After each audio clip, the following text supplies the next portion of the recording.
You've seen them, right? Every time you're in the grocery store, you pick up an apple and it has a name on it: Granny Smith, Red Delicious, Honeycrisp.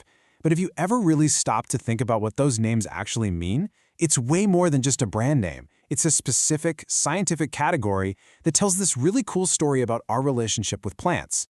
So that special name on your apple, or on that rose bush in your garden, or even on a bag of potatoes, that's what we call a cultivar. It's the official term for a plant that's been specifically picked out and grown by people because it has certain traits we really like. So today we're going to break down exactly what that means and how it literally shapes the world around us, from our farms to our gardens.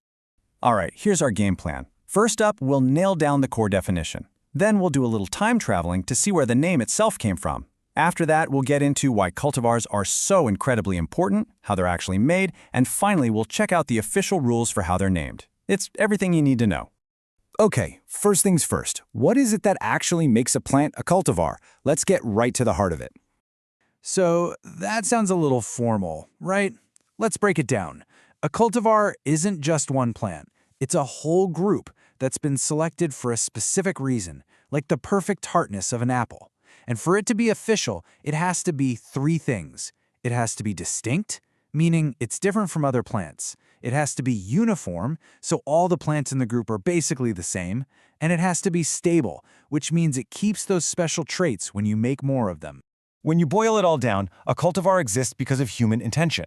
A wild plant develops random traits to help it survive in nature, but a cultivar, it has specific, consistent traits because we picked them. You know, it's kind of like the difference between a wild wolf and a golden retriever. One was shaped by nature, and the other was shaped by us. Now, this whole idea of telling the difference between wild plants and cultivated ones, well, it's not new at all. Let's jump into the history and see how this all came about. I mean, we're talking way back. The ancient Greeks, like the botanist Theophrastus, they already got it. Fast forward a couple thousand years to the 1750s and you have Linnaeus, the guy who invented our modern naming system, using the term variety for garden plants. But it wasn't until 1923 that we finally got the specific word we use today, all thanks to an American botanist named Liberty Hyde Bailey. Bailey's idea was just brilliant in its simplicity. He needed a word that was super clear, so he just mashed together cultivated and variety to make cultivar. Just like that, he came up with a perfect term for a plant variety that only exists because we humans created it. And that solved a problem botanists had been dealing with for centuries. So we know what a cultivar is, we know where the name came from. But why should you care? Well, because they are absolutely, fundamentally essential to our modern lives. Just let that sink in for a minute.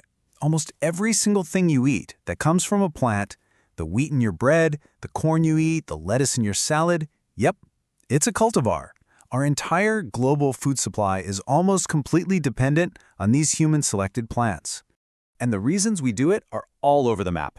In farming, we're obviously looking for stuff like bigger harvests, better flavor, and plants that don't get sick. But in gardening, it's all about looks. Getting that perfect color in a rose, or a tree that has a really cool shape. We even do it in forestry, to get stronger, faster-growing trees for timber. Take the King Edward potato, for example. When a farmer plants this specific cultivar, there's no guessing game. They know exactly what they're going to get. A field of potatoes that are all the same, grow at the same rate, and produce a really reliable amount of food. That kind of predictability is the absolute backbone of modern farming. And it's the exact same idea for the plants we just grow for their looks. Every single different type of rose or daffodil or tulip you see in a park or a garden, it's its own unique cultivar. Someone, somewhere, picked it out for its specific color or shape or smell. It's basically human artistry, but with plants. So how does this all actually happen? I mean, how do we create and, just as important, maintain these special plants? Let's get into the science of it all. It really comes down to two main ways. The first is asexual propagation, which is just a fancy way of saying you're making clones. The second way is through really carefully controlled seed production. Clones are great because they preserve the exact genetics of one parent plant. Seed-produced cultivars, on the other hand, are the result of very deliberate crosses between two parents. Cloning a plant can be incredibly simple. In fact, get this. Every single Granny Smith apple in the world comes from a tree that is a genetic clone of the original tree discovered in Australia way back in the 1860s. By just taking cuttings, we've kept those exact traits going for more than 150 years. It's amazing.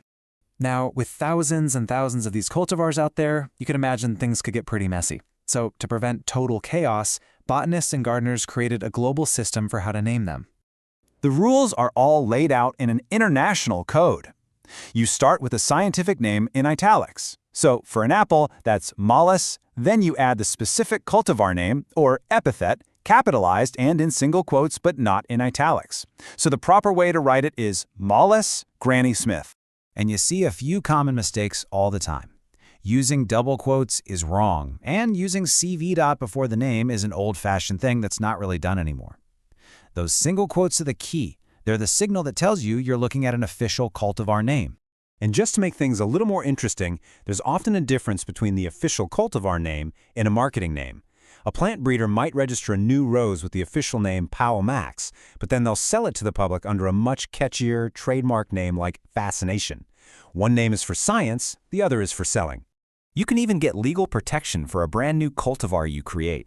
There's an international group that sets the rules. And to get that protection, your plant once again has to be distinct, uniform, and stable. It has to prove that it can stay the same generation after generation. So when you really stop and think about it, every cultivar tells a story. It's a story of somebody noticing something special in a plant and deciding to save it. Each one is a living, breathing connection to our farming and gardening history. And this all brings us to one last thought. We've been making cultivars for thousands of years, but now with tools like genetic engineering, our ability to shape plants is just exploding. So what traits will we be looking for next? Plants that can survive a drought? New flavors we've never tasted before? Plants that can go in space? The future of the cultivars is still being written, and it's going to be fascinating to watch. Our episode today has ended. Thank you for watching, and see you in another video.